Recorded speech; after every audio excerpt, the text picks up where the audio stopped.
Good afternoon. We're back reading about 10 minutes a day from the Anarchist Handbook, organized by Michael Malice. And we are partway through David Friedman's From the Machinery of Freedom, 1973-2014. And we're going to go ahead and just start on page 269, about a quarter of the way down, and get to reading. This section, the next section in this essay is titled National Defense, the Hard Problem. National defense has traditionally been regarded, even by believers in a severely limited state, as a fundamental function of government. To understand why, one must first understand the economic concept of a public good and the difficulties of financing a public good without coercion. A public good is an economic good which, by its nature, cannot be provided separately to each individual, but must be provided or not provided to all members of a pre-existing group. A simple example is the control of a river, whose flooding injures the land of many farmers in the valley below. There is no way that an entrepreneur who proposes to build a dam can protect only those farmers who agree to pay part of the cost of the dam. An individual farmer may refuse to pay, reasoning that if the others all pay, he will be protected anyway, and if they do not, his contribution will not be enough to build the dam. The small probability that his contribution will make the difference between the dam being built and not being built, multiplied by the value to him of the dam, is not enough to justify the expenditure. This is the traditional problem of the public good. It is a problem because if there are enough farmers like this, each acting rationally on a correct calculation of his own self-interest, the dam will not be built even if the combined value to all the farmers is more than the cost of building the dam. In our society, the usual solution is to use government force. Taxation to make those benefited and others pay for the dam. One problem with this solution is that the dam may be produced even when its total value is less than its cost. The government has no market mechanism for measuring the total value of the dam to the farmers. And since government decisions are made on political grounds, the government may choose to ignore cost and value entirely. In practice, public dams are often built even when the return on the capital spent building them, including a generous estimate of non-monetary benefits, is far below the market rate of return on other investments. There are several market solutions to the problem of providing a public good. For instance, the entrepreneur might estimate how much the dam is worth to each farmer, draw up a contract obligating each farmer to pay that amount if and only if every other farmer agrees to pay his share, and circulate it. Each farmer knows that if he refuses to sign, the dam will not be built. Since the contract has to be unanimous, it is therefore in his interest to sign. In order for this to work, the entrepreneur must estimate correctly the value of the dam to each farmer. If he sets the price for one farmer too high, the dam will not be built. His job is made more difficult by those farmers who realize that it is in their interest to pretend that they think the dam of little value in order to have only a small part of the cost assigned to them. A farmer interested in raising rice, for instance, might find occasional floods a useful supplement to his irrigation and have no interest in paying for flood control. The entrepreneur would have to remove such a farmer's name from the contract in order to have any chance at all of getting it signed. That is fair enough. There is no reason for the farmer to pay for something that is worthless to him. But as soon as word spreads, other farmers realize that an interest in growing rice can save them a lot of money. The Rice Growers Gazette acquires new subscribers, all of whom are careful to leave their copies in prominent places around the house when the dam entrepreneur comes to call. Talk at the general store shifts from mowing hay to the relative virtues of different strains of rice. The entrepreneur is faced with the problem of figuring out which farmers are really interested in growing rice and which are only interested in being okay. The entrepreneur is faced with the problem of figuring out which farmers are really interested in growing rice and which are only interested in being interested in growing rice, with the objective of growing wheat and getting flood control without paying for it. If he guesses wrong and puts a real rice farmer on his unanimous contract, it does not get signed. If he plays safe and takes everyone who pretends to be interested in rice off the contract, he may not be able to raise enough money. The larger the public for a given public good, the harder it is to arrange such a unanimous contract successfully.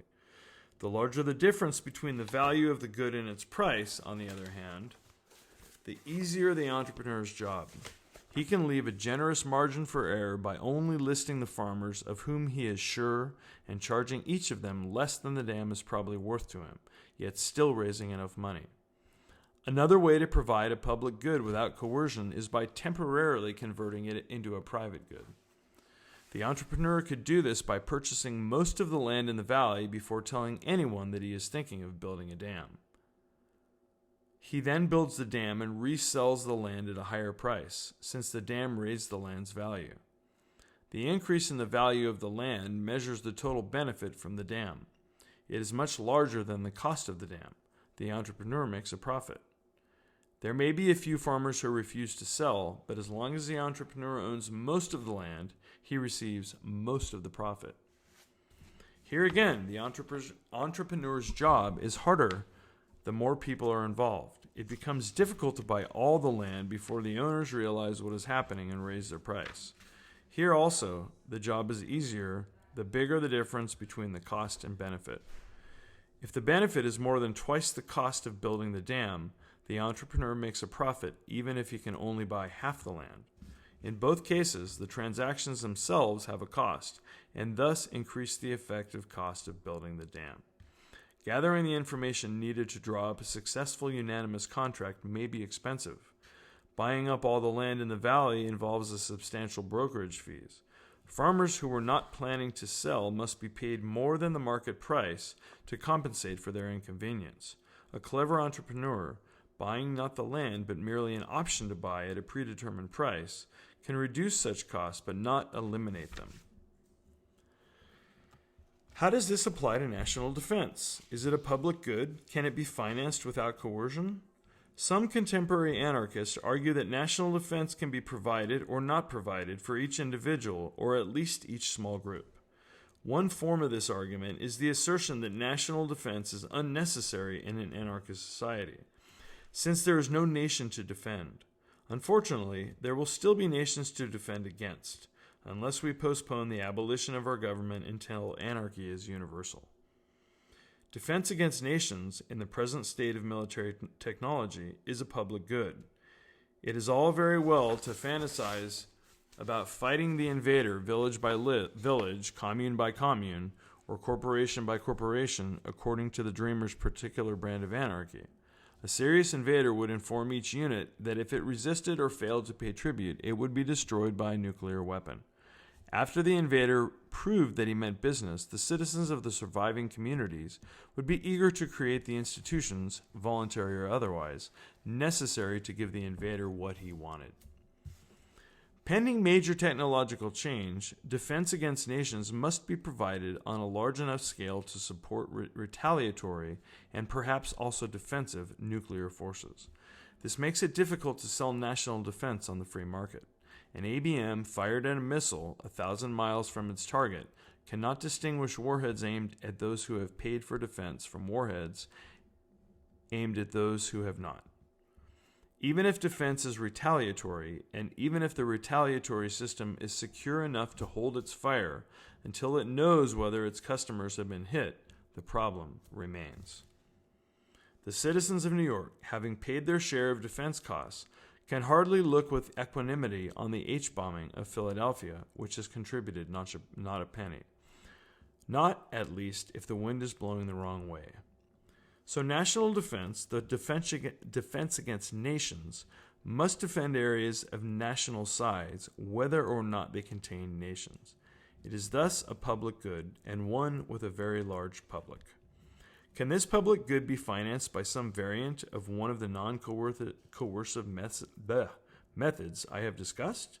It is not obvious how. The size of the public is so enormous that a unanimous contract is virtually impossible, especially since one secret supporter of a foreign power could prevent the whole deal. Buying up most of the land affected by national defense might be less difficult than negotiating a unanimous contract among 200 million people. But hardly easy, since the land must be purchased before the sellers realize what is going on and increase their price. Raising enough money to buy the United States would be a hard project to keep secret. In addition, the transactional costs would be substantial, about $100 billion in realtor commissions for all the fixed property in the United States. There is one favorable factor to help offset these difficulties. I estimate the cost of a minimal national defense at about $20 billion to $40 billion a year.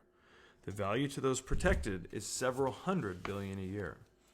National defense is thus a public good worth about 10 times what it costs. This may make it easier, although not easy, to devise some non-coercive way of financing it. And we'll wrap up there at the top of page 273, reading about 10 minutes a day from the Anarchist Handbook, organized by Michael Malice. We'll see you back soon.